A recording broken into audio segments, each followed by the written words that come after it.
Assalamualaikum warahmatullahi wabarakatuh. Jumpa lagi dengan Mimin di Ahmad Channel Indo. Di cerita kali ini atau di video kali ini, Mimin akan menceritakan kisah Ummu Mukminin, Ummu Salamah.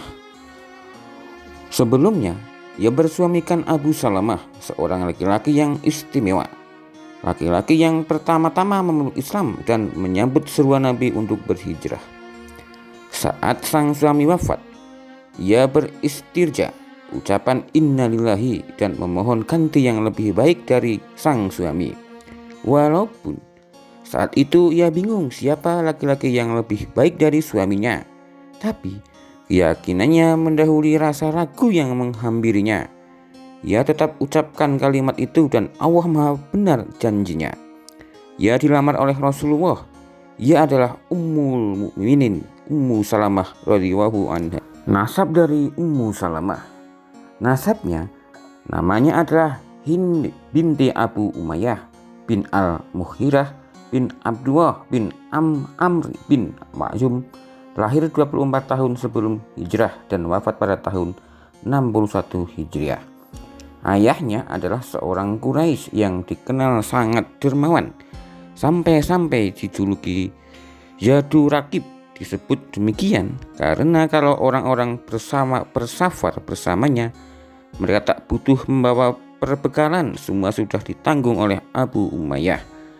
Sementara ibunya adalah Atikah binti Amir bin Rabi'ah bin Abdul Muttalib. Sebelum bersama Nabi, Ummu Salamah menikah dengan putra pamannya, yaitu Abdullah bin Abdul Asad bin Hilal bin Makhzum al-Quraisy, yang lebih dikenal dengan Abu Salamah. Abu Salamah adalah seorang sahabat yang mulia yang pertama-tama memeluk Islam dan merasakan musibah yang besar akibat keislamannya. Ia adalah putra dari bibi Rasulullah, ibunya adalah Barah binti Abdul Muttalib. Saat diizinkan berhijrah ke Habasyah, Ummu Salamah radhiyallahu anha berhijrah ke sana bersama suaminya. Ia menuturkan, ketika kami sampai di Habasyah, penduduk memperlakukan kami dengan sangat baik. Kami aman berada di atas agama kami. Kami tidak mendapat gangguan saat beribadah kepada Allah. Saat hal ini sampai kepada Quraisy, mereka mengirim hadiah kepada An-Najasyi. Mereka bawakan kulit hewan yang banyak. Ibnu Huzaimah dan Ibnu Hisham, Asirah An-Nabawiyah. Hadis ini menunjukkan bahwa Abu Salamah dan Ummu Salamah turut berhijrah ke Habasyah.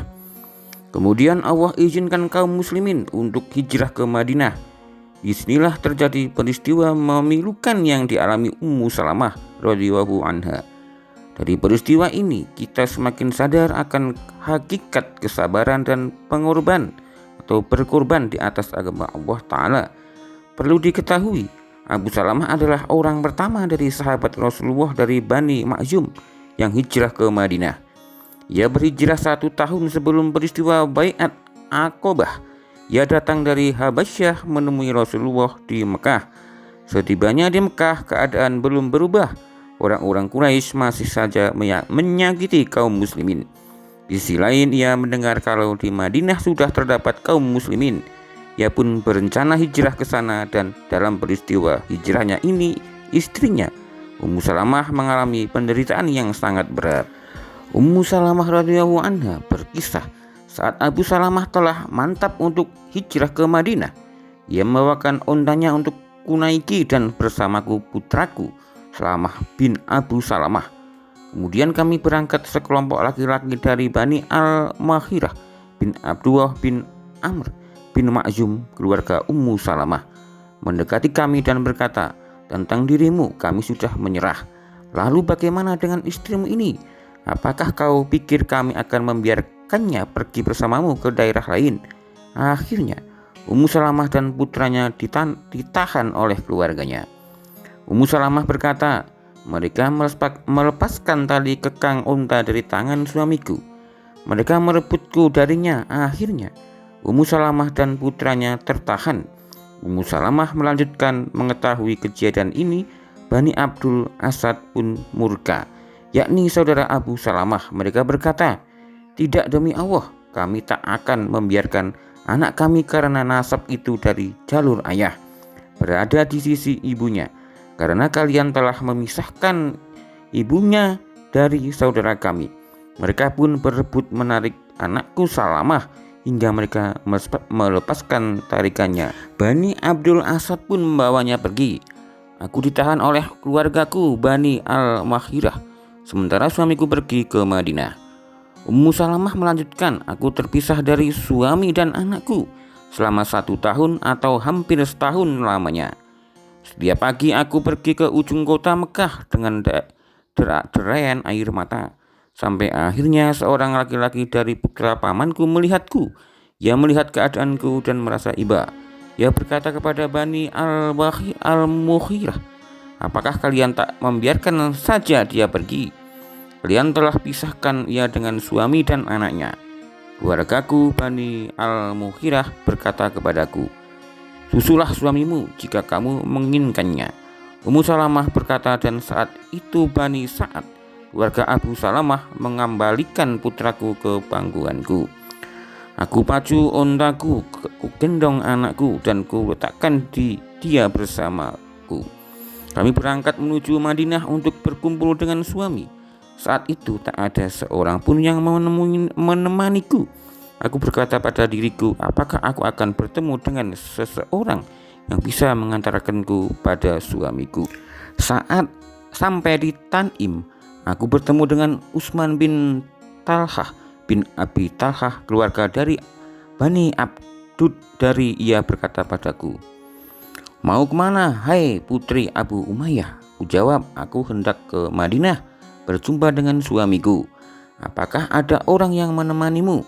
Tanyanya, demi Allah tidak ada, hanyalah Allah dan putraku ini. Utsman bin Talhah berkata, demi Allah kau tak pantas dibiarkan sendiri.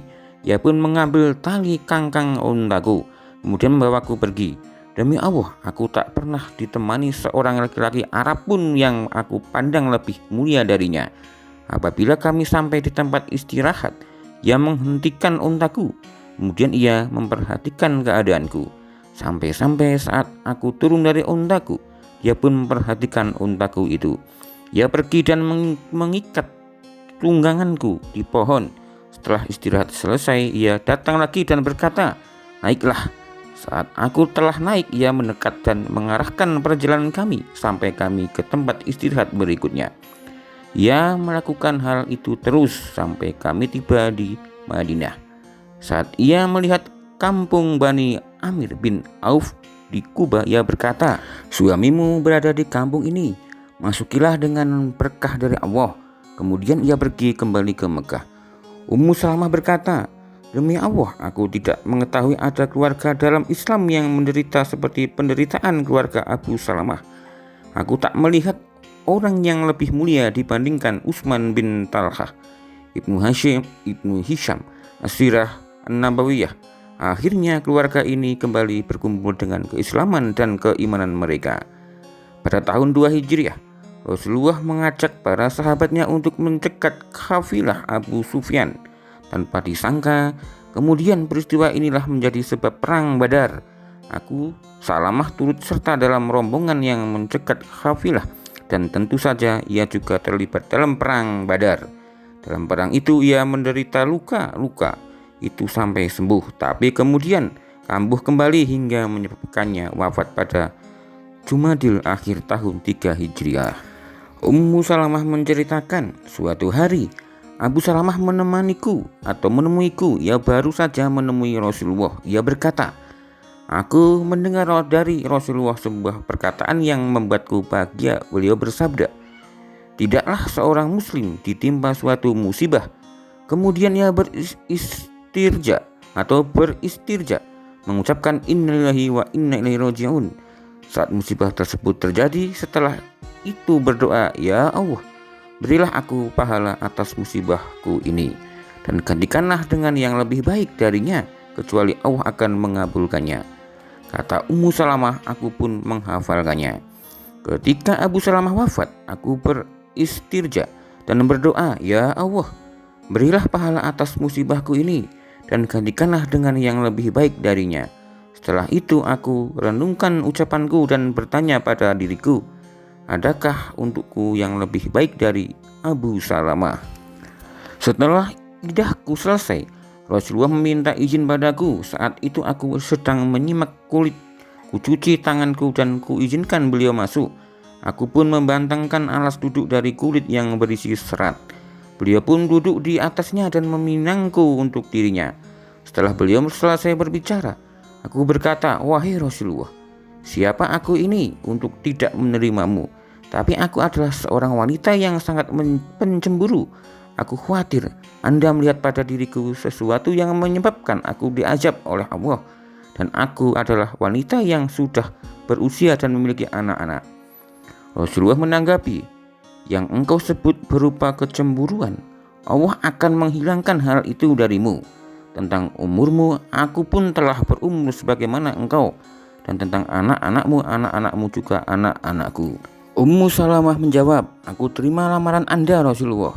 Kemudian ia mengatakan, sungguh Allah telah menggantikan untuk diriku seseorang yang lebih baik dari Abu Salamah, yakni Rasulullah Shallallahu Alaihi Wasallam. Hikmah pernikahan dengan Nabi. Pernikahan Nabi dengan Ummu Salamah radhiyallahu anha adalah pemuliaan terhadap Ummu Salamah. Setelah suaminya wafat, tak ada pasangan yang melindungi dan menjaganya. Sementara beliau adalah wanita yang telah banyak berkorban demi agamanya. Dan menyambut dakwah yang penuh berkah ini, ia juga memiliki 4 orang anak yatim. Rasulullah hadir sebagai suami yang seseorang yang menanggung dirinya dan anak-anaknya. Setelah Abu Salamah radhiyallahu anhu wafat dan masa iddah Ummu Salamah usai, ia dipinang Abu Bakar, tapi ia menolaknya. Kemudian Umar meminangnya, ia juga menolaknya. Kemudian Rasulullah meminta izin kepadanya, ia pun menerima pinangan Nabi dan putranya yang menjadi wali baginya. Akad pernikahan itu disaksikan sejumlah sahabat. Maharnya sama seperti mahar Aisyah, karpet tebal, kasur yang diisi serat, dan penggilingan Nabi tinggal bersamanya pada tahun ke-4 Hijriah. Ummu Salamah radhiyallahu anha memiliki sesuatu yang berbeda dengan istri-istri Nabi yang lain. Ia memiliki keistimewaan bahwa rasa cemburunya telah Allah hilangkan, dan ia adalah salah seorang istri Nabi yang tercantik, sebagaimana pujian Aisyah terhadapnya. Ummu Salamah memiliki kedudukan istimewa di sisi Nabi Shallallahu Alaihi Wasallam, sebagaimana dijelaskan oleh Zainab putri Ummu Salamah radhiyallahu anha. Rasulullah Shallallahu Alaihi Wasallam berada di sisi Ummu Salamah radhiyallahu anha. Beliau meletakkan Hasan di sisi beliau dan Husain di sisi yang lain. Sementara Fatimah berada di bagian depan rumah beliau. Beliau bersabda, semoga Allah merahmati dan memberkahi kalian wahai ahlul baitku. Sesungguhnya dia maha terpuji lagi maha mulia. Aku Zainab dan juga Ummu Salamah duduk. Kemudian ibuku Ummu Salamah menangis. Rasulullah melihat ke arahnya dan bertanya, apa yang membuatmu menangis? Ummu Salamah menjawab, Anda menghususkan mereka dan meninggalkan aku dan putriku. Nabi bersabda, engkau dan putrimu juga termasuk ahlul baitku.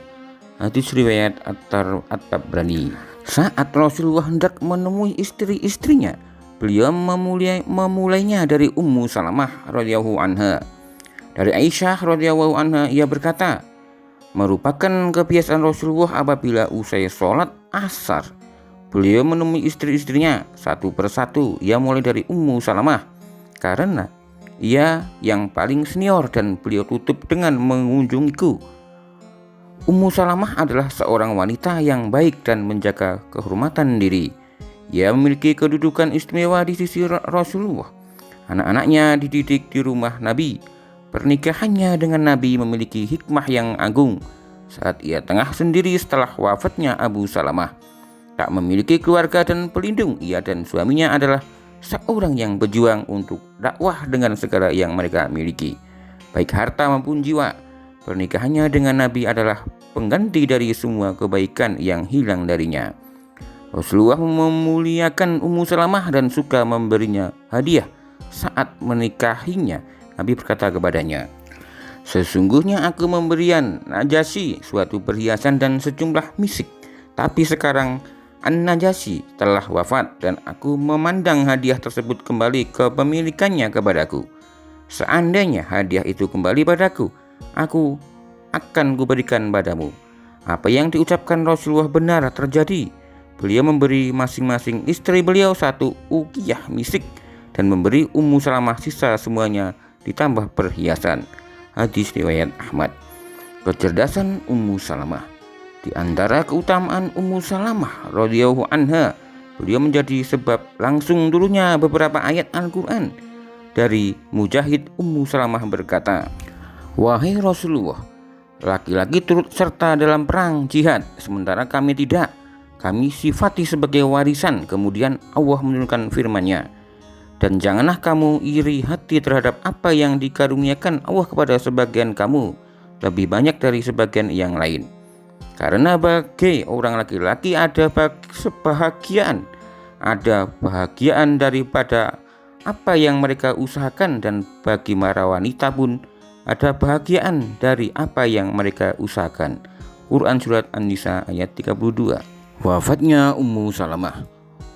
Ummul Mukminin Ummu Salamah radhiyallahu anha wafat pada masa pemerintahan Yazid bin Muawiyah, tepatnya di tahun 61 Hijriah, sebagaimana disebutkan Ibnu Hibban. Saat itu usianya 84 tahun. Ada pula yang menyebutkan bahwa usia beliau mencapai 90 tahun. Semoga kisah Ummu Salamah atau kisah singkat Ummu Salamah bisa menambah pengetahuan kita terhadap istri-istri Rasulullah. Dari Mimin akhiri sekalian, Mimin akhiri, Assalamualaikum warahmatullahi wabarakatuh.